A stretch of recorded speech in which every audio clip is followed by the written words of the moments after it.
നമുക്ക് ഇന്നൊരു കിടിലൻ പാവക്കയുടെ ഫ്രൈ അങ്ങ് ഉണ്ടാക്കിയാലോ, അതും ആന്ധ്ര സ്റ്റൈലില്. പൊളിക്കില്ലേ? അപ്പൊ നമുക്ക് നോക്കാട്ടോ.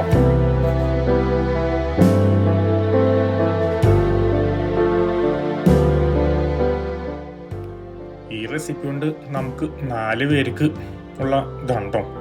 അതിനു വേണ്ടി 400 ഗ്രാം പാവയ്ക്ക. അതിൻ്റെ ആ മുള്ളുകളൊന്നും അങ്ങോട്ട് ചിരണ്ടി കളയാം, കയ്പ്പ് കുറയ്ക്കാനാണ് കേട്ടോ. അത് കഴിഞ്ഞാൽ അതിൻ്റെ സീഡുകളൊക്കെ എടുത്ത് കളയാം. അത് കഴിഞ്ഞാൽ അതിനെ ഇങ്ങനെ നീളത്തിലും മറച്ചും ഇങ്ങനെ കുഞ്ഞിതാക്കി ഡൈസ് ചെയ്തെടുക്കാം. ആ ഡൈസ് ചെയ്ത പാവയ്ക്ക ഒരു ബോളിലേക്ക് അങ്ങ് ഇടാം. അതിലേക്ക് 1/2 ടീസ്പൂൺ ഉപ്പ്, 1/2 ടീസ്പൂൺ മഞ്ഞൾ, അതും ഇട്ട് മിക്സ് ചെയ്ത് അതൊരു 30 മിനിറ്റ് വയ്ക്കാം. അപ്പോൾ അതിനുള്ളിൽ വെള്ളമൊക്കെ ഇറങ്ങാനാണ് കേട്ടോ.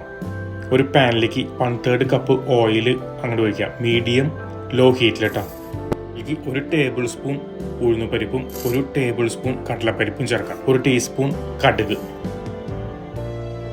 1/2 ടീസ്പൂൺ ജീരകം. ഇതെല്ലാം ഇട്ട് 1 മിനിറ്റ് നേരം അങ്ങോട്ട് സോട്ട് ചെയ്യാം. അതിൻ്റെ കളർ ചെറുതായിട്ടൊന്നും അങ്ങോട്ട് മാറും.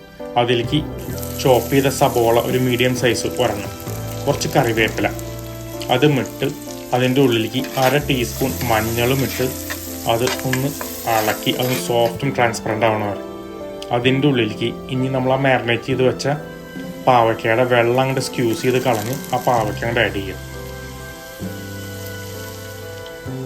അതിലേക്ക് 1/2 ടീസ്പൂൺ ഉപ്പ് അങ്ങോട്ട് ഇടാം.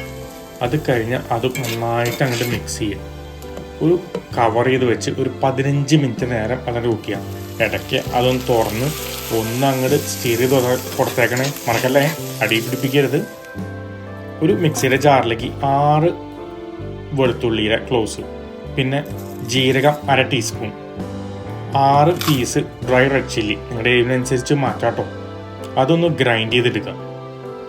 വെള്ളം ഒഴിക്കരുത് കേട്ടോ.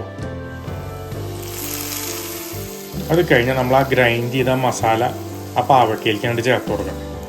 അത് കഴിഞ്ഞാൽ അതൊന്ന് നന്നായിട്ടൊന്ന് മിക്സ് ചെയ്യാം. അത് കഴിഞ്ഞത് കവർ ചെയ്യുക.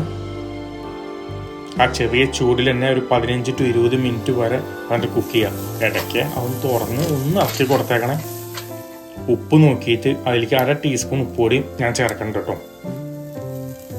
അത് കഴിഞ്ഞ് തീ ഓഫ് ചെയ്യുക, നന്നായിട്ട് മിക്സ് ചെയ്യുക. അതിലേക്ക് 1/2 ടേബിൾ സ്പൂൺ ജാഗറി അതും ചേർത്ത് നന്നായിട്ട് അങ്ങോട്ട് മിക്സ് ചെയ്യുക. ഇതേപോലുള്ള പാവയ്ക്കയുടെ തോരൻ, മെഴുക്ക് വരട്ടി, പൊരിയൽ, ഇങ്ങനെ ആന്ധ്ര സ്റ്റൈൽ പാവയ്ക്ക റെഡി ആയിട്ടുണ്ട്. ഒരു വെറൈറ്റി അല്ലേ അതിന്റെ ഒരു കൂട്ട്, അതും നല്ല ചൂടുള്ള ചോറും എടുക്കാം. ഇങ്ങനെ തിന്നാം. ഞാൻ ചൂടുള്ള ചോറിലേക്ക് മിക്സ് ചെയ്യാം.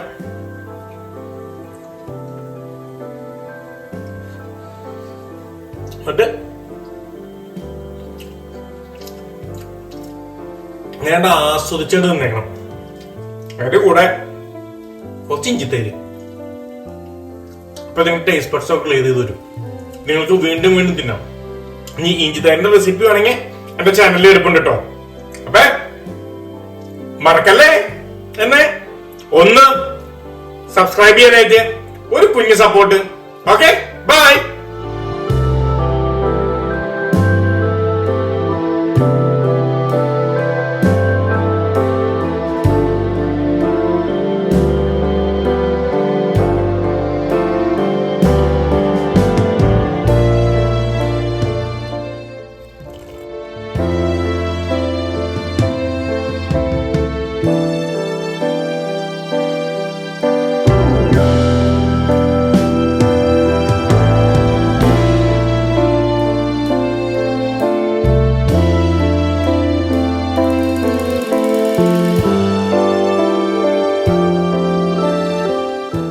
അപ്പൊ ഇതോ നോക്കണേ.